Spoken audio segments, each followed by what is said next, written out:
cool intro, you know? Like, we got to give a shout out to Rafe, right? We have to. Shout out Rafe. I mean, Rafe is shout a out to Rafe. genius. Genius. Rafe, you just always you hype me up with the stuff you do, man. Like, you really understand. You are the rebellion, bro. Like, we're just pawns in the game. Like, it's Rafe. All of it is Rafe. Rafe Jeremiah, blows what's my up, mind with man? the stuff he does. What's up, man? You're actually at home, just like I am. Strange, right? Do I need to like set up a trip real quick and get out Well, of here? you're in your rocking chair, like whenever you turn the video on and you like were not in your rocking chair. I was just thinking of that. What is that old movie like? Deliverance. No, that's not what it's like here. Come on now. No. It's good to know. I don't have aunts that are cousins that are also my mom, okay? That's not a thing. So I think I have some of those up in Michigan. Sorry, mom and dad. they're probably not watching. It's okay. It's okay. What's up, My Rebels? mom's always watching. My mom is always watching. You wish, bro. You She's wish. a ginger. What's up? Shout out Together. to There's Jeremiah's only like mom. 13 of us. What's up, Rebels? Welcome to the Rebel Rally Live. You got Jeremiah over here. Here. Something. I don't know. You got Dale right here. We're hanging out. It's a Friday. It's a good day. What are you doing today, Jeremiah? Are you working today? Are you on the clock? Are we paying you today? I thought I would be like Dale and just like take the day off and like go travel somewhere or something. But no, I'm working. My kids have been home with the flu, so I haven't like worked all week. Sorry, Dale. They are at school today, and so I'm actually getting to get some work done. Work with the Rebels. Can I like shout out the Rebels real quick? Like even the ones that aren't actual students, like they're such like cool people, and you don't get to talk to as many anymore that I do because you're coaching them all. But I get to talk to the students and the Rebels that aren't, you know, current students and things like that. So I like made a super big rookie mistake, like sending something to one of our guys yesterday who is not a current student or anything. Just like super cool about it, right? Like totally, you know, laughed it off and whatnot. So it's just like super cool community. Appreciative of them. Yeah, the Rebels are pretty cool people, man. I mean, that's the thing. I think anybody watching right now that's always wondered, like, what is the Sales Rebellion? It was really this idea of that there's no way that we're alone, ultimately. And so, like, imagine you're sitting around, you're thinking about your sales career, you're focused on your sales career, putting servant leadership at the forefront, putting your community over a commission check, putting people before products, and then selling, you know, on problem-centric concepts and like creating experiences for people instead of pitching them. And you're sitting around, you're like, it's gotta be more than just me, ultimately, right? And that's the focus and the vision of the rebellion, is to just awaken the silent majority of the sales reps that are out there that are looking to make change and waves inside of their particular industries and just in sales in general, right? Sales rebellion is a lifestyle too, ultimately, right, bro? Like it's this concept of we're not just rebelling because we want to be better at sales. We're rebelling because we want to be better people, ultimately, and that's what builds trust and credibility, and ultimately creates, you know, a better ecosystem for salespeople at the end of the day, as well too. But I'll step off my soapbox and agree with you that ultimately like the people that do show up, like they're amazing. Shout out to all of them. Jerome, Larry, Joe. I mean, we could just go, dude, and name people for days. And it's been amazing to be able to get to know them better, to meet some for a few moments, and then see them in content after that, right? Like whatever the case is, like ultimately it's just great how people have come out, have shown support, and have identified as a rebel, you know, because I think it's important, especially for the buying community and the people that we seek to serve, that ultimately them seeing that there's a community of people out there that care more about the bottom line, you know, but they care, you know, about things that are important to other people just as much as themselves. That's what's up. So yes, as my go ahead. 12 and 11-year-old daughters would say, "Let's go," and slay. I don't know. Yeah, let's go. And let's go for sure. And like, man, you know what we're missing, bro? I just realized we're missing some like real like rebellion, like chill tunes. There we go. Oh, maybe that's why nobody has commented. Ding Zhang. All right, guys. Y'all don't know Ding, go follow him on LinkedIn. He's the LinkedIn rapper, sales rapper. He actually made this music for us, and the music that you heard in the introduction, all music that you hear in any of the promotional Rebellion stuff, videos, podcasts, lives, all made by our boy.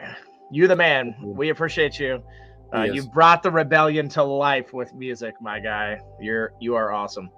So Jeremiah, I think I can get sassy Jeremiah to show up today. Ladies and gentlemen, if you're ready for this, and as a matter of fact, real quick, we've been live for about 5-6 minutes now. Who's out there? Anybody out there? I see we got a lot of people watching on different platforms, but like, are you there, or are you just like, did you? Maybe they took off early for Halloween. It could be. Like, who's out there? Leave us a comment. Let us know where you're tuning in from, who you are. I'm sure most people will already know you in the first place, right? But we want to hear from you. We love you. We appreciate you. We can always like take a page. Like if nobody's listening, we could always take a page from that guy that's on from like 1 to 5 in the morning. Have you ever heard that late night talk guy where he talks about like exorcisms and aliens? Like, bro, are you talking about Coast to Coast right now? Coast to Coast, bro. I just listened to it yesterday because I had to take my wife to the airport before 4 a.m. and I turned it on. I was like, oh, Coast to Coast is on. So I listened to him, and he's like talking to this person about like, they're like, I was abducted by aliens when I was 14 and they had me for 4 days and they did this and that. And then they just like put me back down. So I was like, yeah, like George Norrie, I think, is the current host. But like I started listening to it back in the day when it was Art Bell, and I toured with my band. So we would be like, in the middle of nowhere, and you don't really get a lot of FM stations, especially at midnight or 1 a.m. in the morning, that are worth listening to, quite honestly, especially in like, think back to 2004 and 5 when like late night TV, early morning TV. But 100%, you could totally turn on AM and find Art Bell and listen to some like ridiculous like alien abductions, werewolves in my backyard, type stuff. And it is an awesome show, man. Did you just find that, or is that something you've been? No, I've been listening to it for I mean, it's like twice a year that I'm going to be able to listen to it at that time. But yeah, I've been knowing about Coast to Coast for about 15 years. Cool, man. Cool. You got street cred then, bro. Yeah. Looks like we got one person to chime in. We got Claire in the house from Scotland.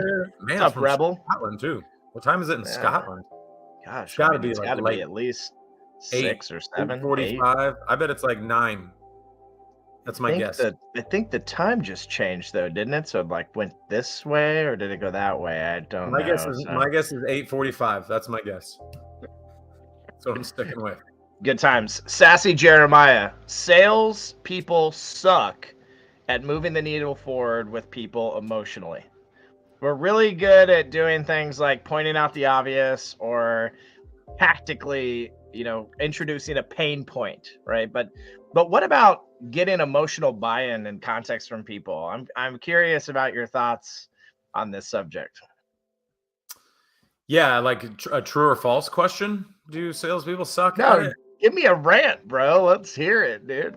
That's gonna be a true for sure. Getting emotional buy-in from people.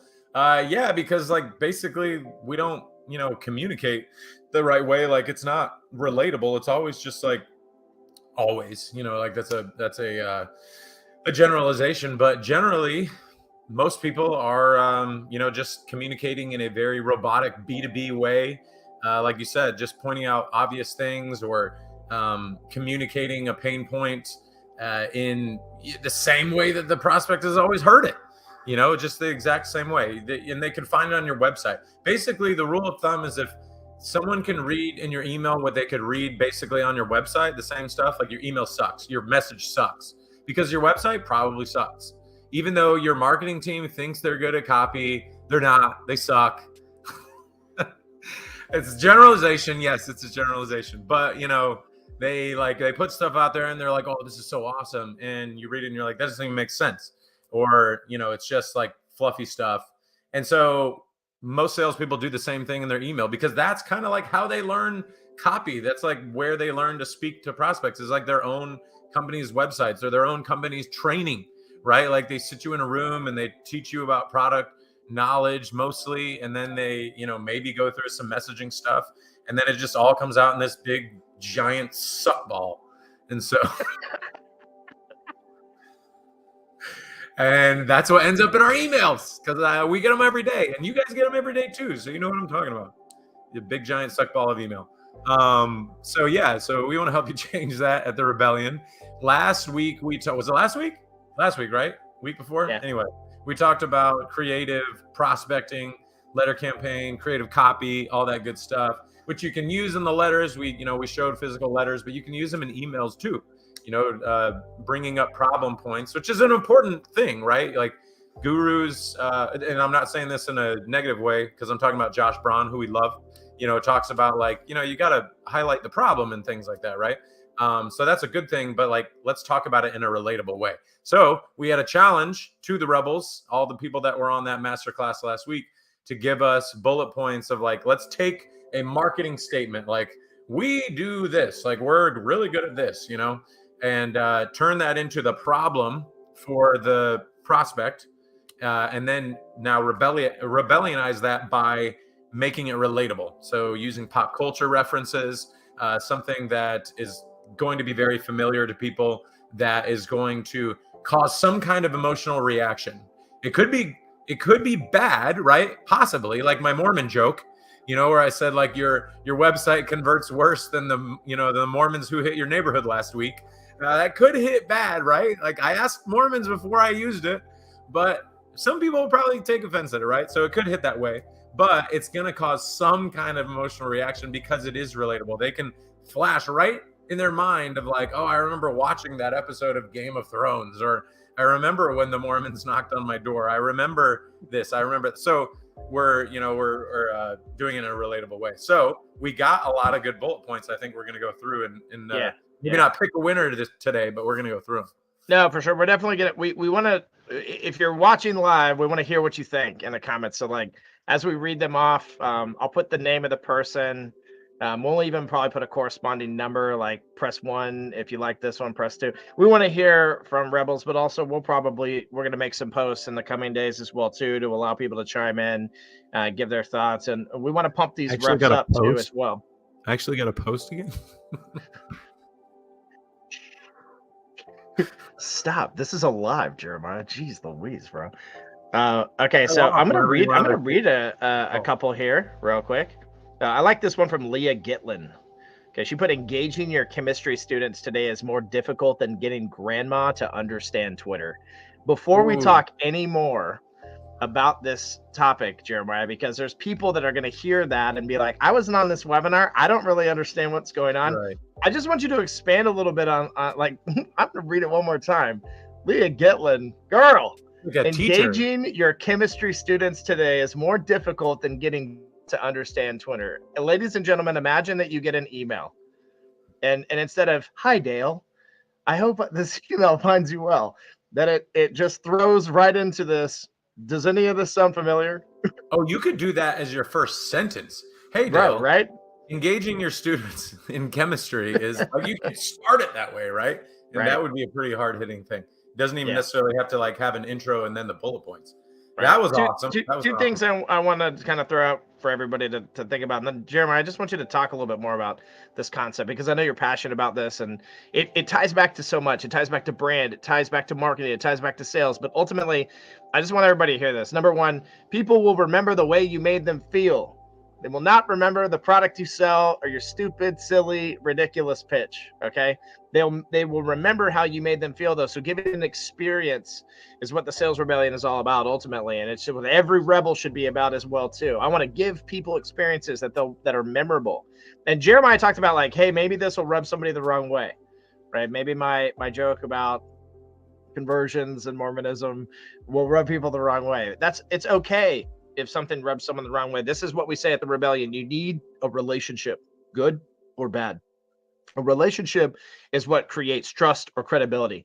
It doesn't mean that suddenly someone likes you and they're all gushy about you and they're going to buy from you. Ultimately, that's smoke and mirrors. If people are telling you that just because you're friends with someone, means they'll buy from you, that's a lie. There's been plenty of people in my lifetime of selling that I have great relationships with, that I love as humans, who have gone a different direction ultimately when they bought something, right? And because we're not always the right fit, everybody, and at certain points in time, You know, whether it's the product, whether it's what the initiatives of the buyer, there's a lot to it, right? But ultimately, no matter what, you need that relationship, good or bad. Because if you're on the emotional spectrum, good or bad, you will not be in the gray area. You will not be indifferent to people. They'll remember you.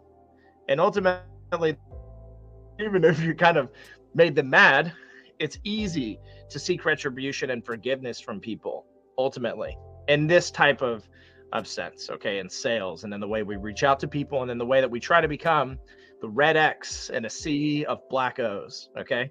And I'm sure you guys are all, have heard terms like that, but ultimately, this is about understanding what it takes to be authentically different in the way that you reach out to people, not just a strategy of, oh, let's put some cool bullet points together and make people laugh. That's not what we're doing.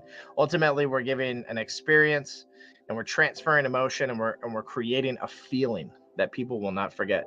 So the reason we do bullet points like that, though, and not just bullet points, lots of stuff, is that to get an emotional reaction and to create the kind of relationships and experiences that you want to, you got to take a risk. Take a risk. If you get nothing else but those 3 words, take a risk. Stop living just like on the, like way, 5,900 yards behind the guardrail, all the time. Like, I've gone over the edge for sure and like pissed people off. But at the same time, I have been able to take those pissed off people and end up closing a deal with them and becoming friends. And so it's got to start somewhere. And really where it starts is your decision to take a risk in your prospecting efforts, your sales career. So poignant, Jeremiah. You're firing me up, bro. Shout out to Rob. Shout out to Ann.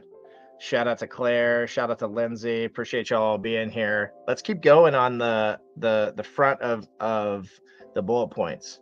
Nick, Jeremiah, we know Nick. It's RosYnek, and I think it's Rozenek, and I don't think it is Rozenek. Is it Nick Rosnick?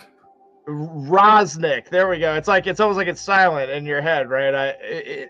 I suck. Two Nicks in his name. At last names. He's a double Nick. Right. He's a Nick, right? So Nick, I like this one. Getting a call back from your current lender is harder than McDonald's getting your order right.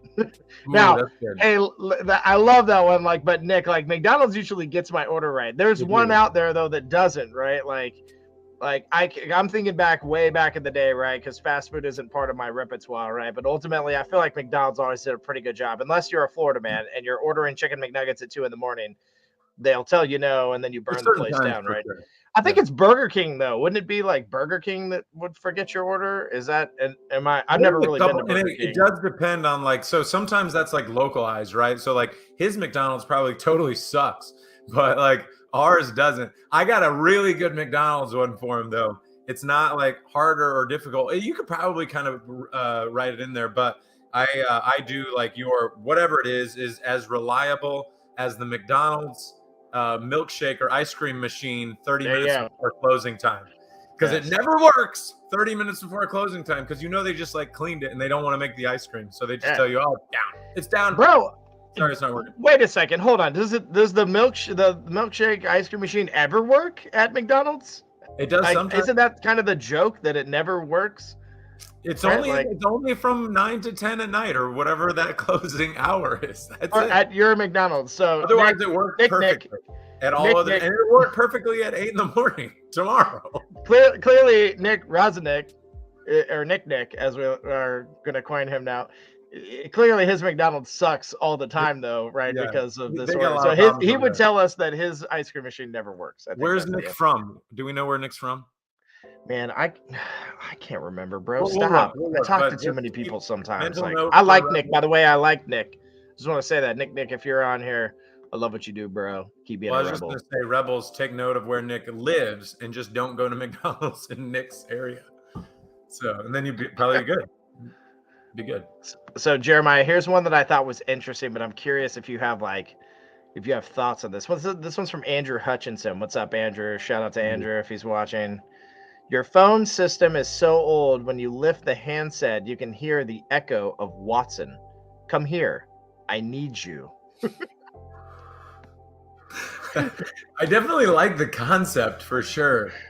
I don't think so. Whenever I hear Watson, though, like it doesn't automatically go to Alexander Graham Bell. Not Like I think necessarily, of right? Sherlock Holmes, and I also think of like even IBM before I think of the guy that was on the other line of the Alexander Graham Bell.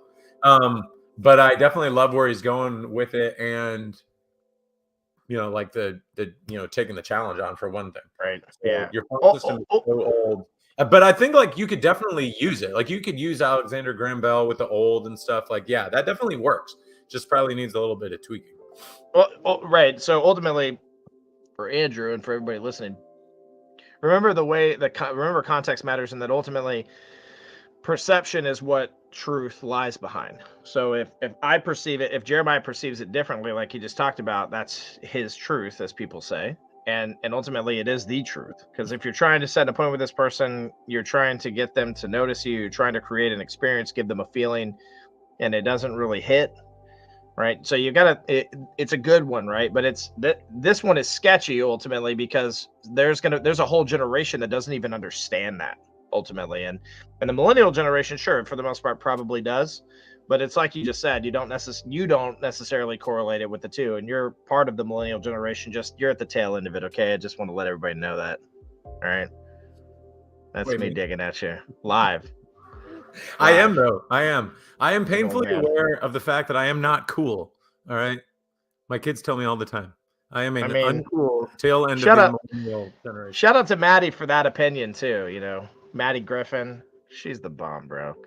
So there's some more good ones here, but there are some that are like really intense. Really should I read the really intense one, Jeremiah, or do you need to say something first? Yeah, just going back to the phone one, I would say like, yeah, I would just relate it to something else that's old. You could probably stick on Alexander Graham Bell depending on your prospect, but yeah, like if you're sending it to younger folks, like they may not even remember the name, like, because this is historical knowledge of the younger generation. I don't even think it's taught as much, so it's not necessarily their fault. But anyway, there are a lot of things you could use for older than, and so lots of good examples. But yeah, great. Like he was definitely on track for sure. Truth.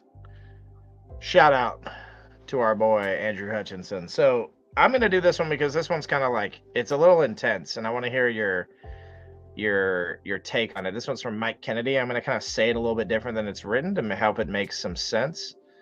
But it is worded with struggling to get unbiased, honest survey results like Tom Brady's relationship. Sorry, I'll be right back. See ya.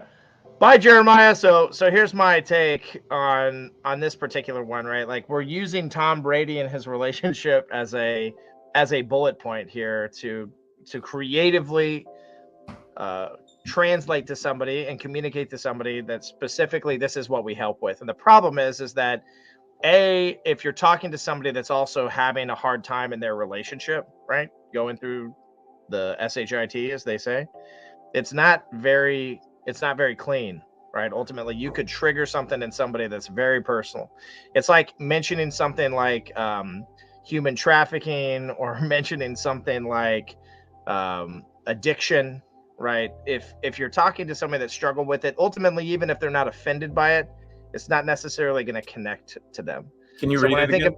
When I think about this bullet point, and I read it again, I think I'll read it again for Jeremiah. I think ultimately, even though it's good, you want to be careful not to be negative, essentially, by trying to be fun and whimsical. And so here it is, Jeremiah. It's struggling to get unbiased and honest survey results like Tom Brady's relationships. Okay. It's tough. I think especially because it's like, it wasn't like it's a highly publicized, but very like, it's talked about in a way that is disturbing for people. Not disturbing, but troubling, especially like you said, if they're relating it to their own circumstance. Now, you could probably like, I think I even have a bullet point that says your, process for something is messier than, Johnny Depp's divorce. Now that was like a very highly publicized, and it was also kind of like there was a lot of like funny stuff going around. Now there could still be the situation that you're talking about, where someone it could not hit right because of their own circumstances, but that's something. It's just a little bit different, right? Because of the way that it was portrayed in Instagram and things like that. It's not going to hit for everybody, but there are For sure. yeah. Anyway, Yeah, I love your take on it. Ultimately, I think that it's sketchy at the end of the day. That sometimes something like Johnny Depp's divorce, which was insane, compared to even Tom Brady's relationships, is very different, though, ultimately as well too. Especially with like the massive breakdown that's happening, like with the way the media is portraying it. Let's just say, ultimately. So you just it's a cautious thing. You got to be a little bit cautious. Like risk is important to take, but also being cognizant of somebody else's emotions. Like you don't want to flare that up for somebody and cause them to be like, what in God's name, and literally block you out of their life entirely over something. I don't think this would do that, right? I think this one's just like a little, ooh, it's a little hard. But again, like I was saying, if you were to mention things that pertain to addiction or things like human trafficking, or that is a little intense. And actually there's some bullet points in here that talk about things like that. And I don't know if you said his name, but he could use Tom Brady, though. I think his opening thing was like struggling, something, whatever, is harder than, or more difficult than, or something like that. But just go Tom Brady, it's harder than or more difficult than convincing Tom Brady to retire. I think I even gave that one in our masterclass. Yeah. Use Tom Brady, but use it that way. I like this one, Jeremiah, from Dan Drucker. And I'm curious, though, if you think, again, like it's good enough, kind of like the Alexander Graham Bell, the telephone thing, right? That we just read. Like, so Dan Drucker says, keeping talent in your warehouse operations these days is harder than keeping a millennial from saying literally. Dang, was that a shot at you? I think it was, dude. I think it was. Which is why I read it. Dan must have listened to a lot of your podcasts and what your guests. He has to. He has to, bro. So, it works as far as like the concept goes, but it's not like a widely known thing about millennials, right? Like, and literally not every millennial even has a problem using the word literally all the time. So it's got to be something that's more like common to the group that you're talking about. What would you do? What would yours be? Right? Because like millennials say things like lit or like hella, or like there's a lot of, but also those are all cultural, right? So you're not necessarily going to say the word hella in New York and they're going to know what it means. But if you did it in California, somebody would absolutely know what it meant, right? So like, where's the balance here, Jeremiah? Like, what would you do?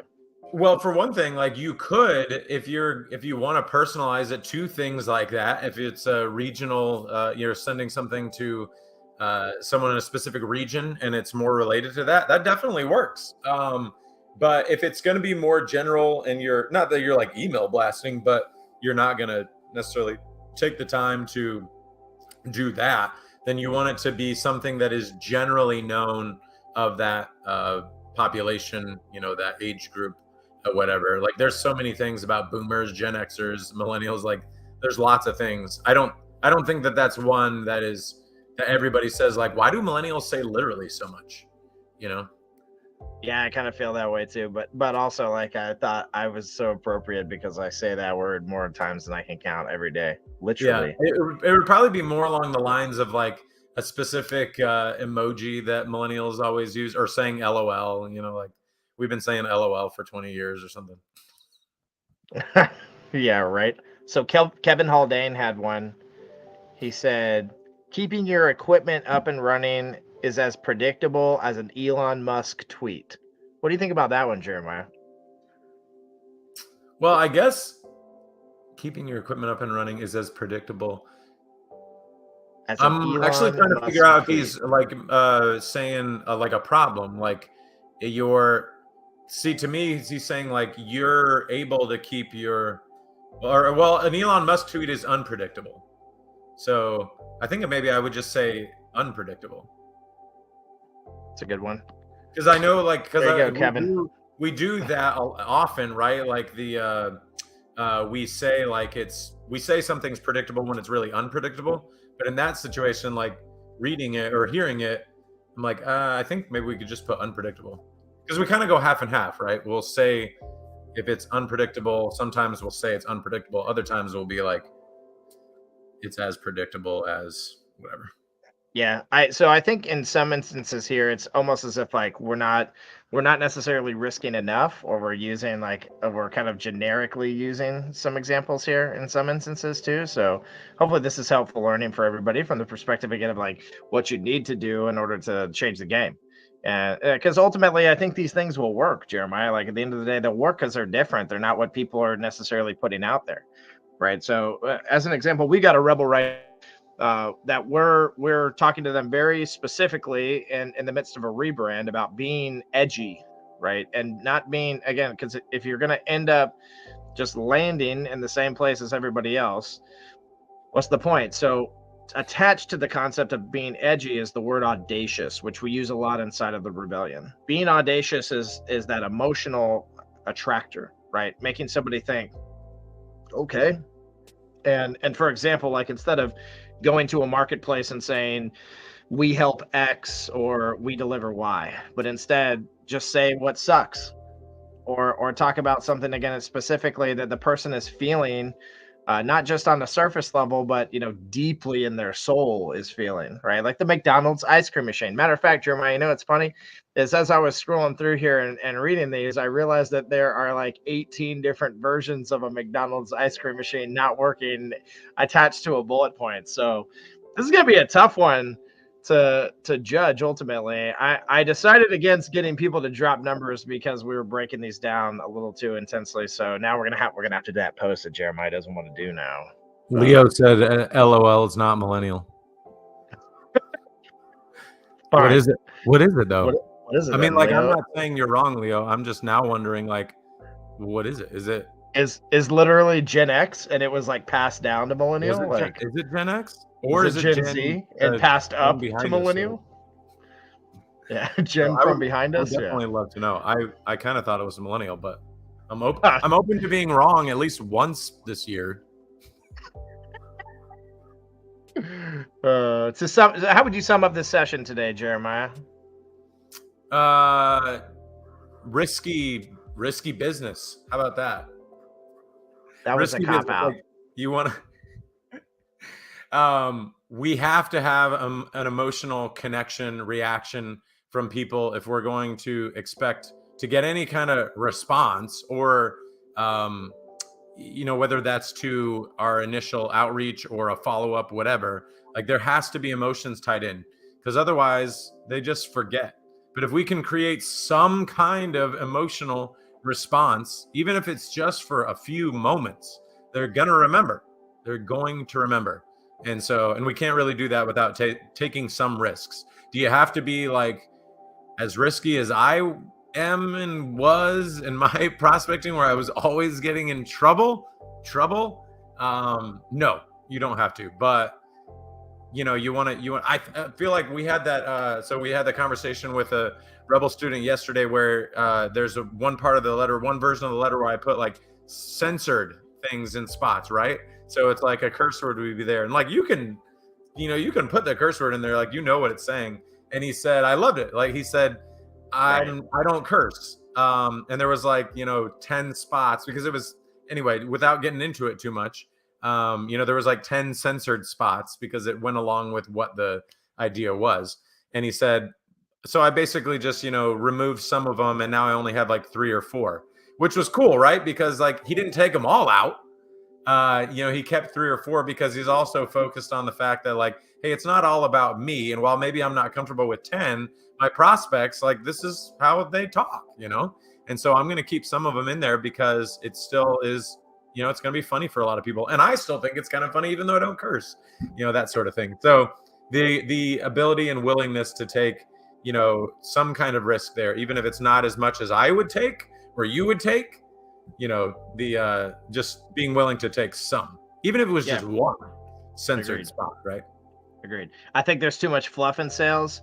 It's still to this day, which is crazy to think. I think there's too much beating around the bush. There's too many generic messages out there. There's too much of this pressure of like, hey, you got to keep it business and keep it professional. Like those words to me are a cop out. Like those are those words do not define what sales actually is. Sales is service. Sales is giving experiences. Sales is risk. Ultimately, sales is deciding that you want ultimate freedom in your life and that you're going to do what it takes to get there, which is to sacrifice what it is that is your agenda ultimately, because you're not the one that creates a successful sales career. Sure, your work ethic and some of those principles are a big piece of the equation. It's the people you serve that make up your success and that give you the ability to be able to win the awards, go on the and all this other garbage.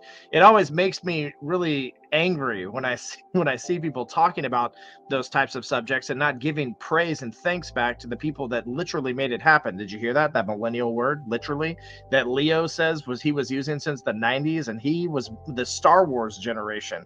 By the way, shout out to Star Wars. That's one of the greatest movies of all time. If you guys didn't know that, there you go. And if you haven't seen it, you're dead to me. He did. He had a good question that we'll get into in a second. And so ultimately, for everybody out there that's listening today, all the rebels out there, all the non-rebels that are looking to adapt a new sales methodology or mindset, welcome to the show, right? Because this is what we want to talk about. We want to talk about bluntness, right? Because being blunt is being raw. It's being honest. It's being integral. It's being straightforward with people. It's not beating around the bush. It's not the fluff.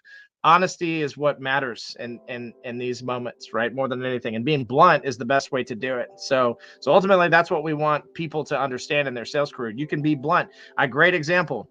I came up with the concept of the empty box outreach methodology that we do when people are ghosting us. And I did this a long time ago, probably about 10 years now. It was 2012, 2013, somewhere in that range. What I did is I took a donut box and I ordered donuts, and then I literally pulled all the donuts out and put them in another box. Took the smell of the donuts and the grease saucers down at the bottom of it, right? And I wrote at the top of the box, I put, sorry, I ate all these waiting for you to get back to me. And I took the other donuts in another box. I went to the front desk and said, hey, these are for you, and these are for Kevin. And she laughed her butt off ultimately, right? But like, can you imagine how that would feel, all of you watching right now that are thinking like I could never do something like that? Well, listen, like no matter how outgoing or confident I may seem, ultimately I'm just human like everybody else. And that moment was definitely one of those where I was like, I hope this goes okay, right? But I got a call in the parking lot from the guy that I'd been trying to get a hold of for the last 60 days, right? Hey man, you still here? Come on up. Kevin in accounting. Kevin in accounting. Kevin in accounting. Come on, Kevin. So ultimately, so y'all need to think that risk is tied to reward, ultimate reward, the most glorious reward that you can ever experience, right? Because we step out of our comfort zone. We step out of the general feeling of safety, and we do something to give another human in that moment as well, too, the same emotion, right? Even if it's not necessarily their action, you give them something. Right. And that's what life is all about. And that's what sales should be. Leo had a quick question that we'll go over real quick as we wrap up. He said, if the emotion is an eye rolling one, does that work too? Jeremiah, what do you think? It probably depends, right? Just like most everything. And I don't want that to be a cop out answer. So I would say like it would, right? Because again, they'll probably remember it. Like if I read a boring email that I delete all the time, it's going to be a meh reaction. But if it's like a dad joke, you could roll your eyes at something like that, but you'll appreciate it more than you will just like that regurgitated website bullet point crap, It's a good answer, bro.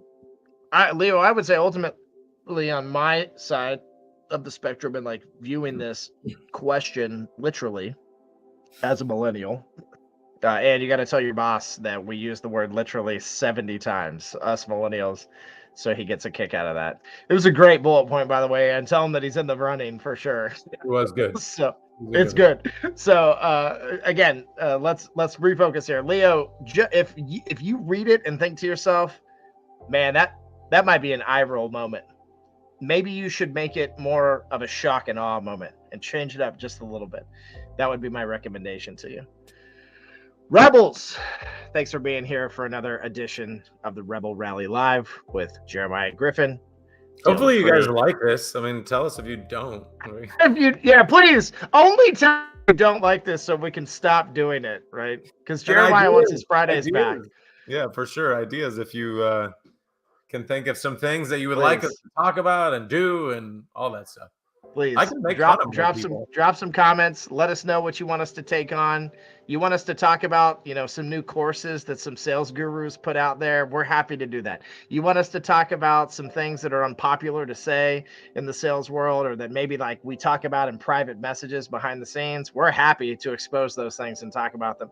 You got some issues on an emotional intelligence side you're trying to conquer and overcome. Bring those to us, and we'll bring you that encouragement in these lives. If you got some questions about talk tracks or pitches or whatever the heck sales related, we're here to rebellionize those things. Ultimately, this show is for you, for us to rant a little bit, have some fun, entertain the heck out of you, and ultimately teach you creative ways in order to tackle these subjects. Today has been all about brand and marketing and sales from the perspective of our language, how we're building a reputation, how we're moving people emotionally or not, and the proper way to start changing some of the ways that y'all are going to market, right? Because like Jeremiah said, right now, y'all, if we were to pull off our emails, I guarantee you that we would find 30 in a row that do the same thing. Loved your post, question about X, something else familiar just to get me to open it, and the same stagnant structure through it, right? And ultimately, again, if you have something that I need and the timing is right, great. That's what sales is. But how many people are actually in the market when you write them, y'all? And so create emotional intelligence in those moments and capture somebody's feelings in those moments, cause them to feel ultimately through the experience, and you'll change the game for yourself. Rebels, thanks for being here. We appreciate you. Happy Friday. We hope you have a wonderful weekend. Head over to thesalesrebellion.com to learn more about us, our products and offerings to the market, our team, what it is that we do for sales reps, what we do for sales teams and leaders, what we do for organizations and the structure of their sales departments. We'd love to learn more about what you do and be able to bring a rebellion to your organization as well, too. We love you. Happy Friday. Peace. So, oh, can you come in? And so I went in. He's like, man, I'm not gonna lie to you. Anytime somebody comes in here to try to sell me something, I kick them out immediately. Today, I actually have time, so I'm gonna speak with you. You have something going with this crumpled letter. Like, this is really good material. It's really different. I love it. Like, I'm gonna tell you, if this was anything but advertising, I would buy it today.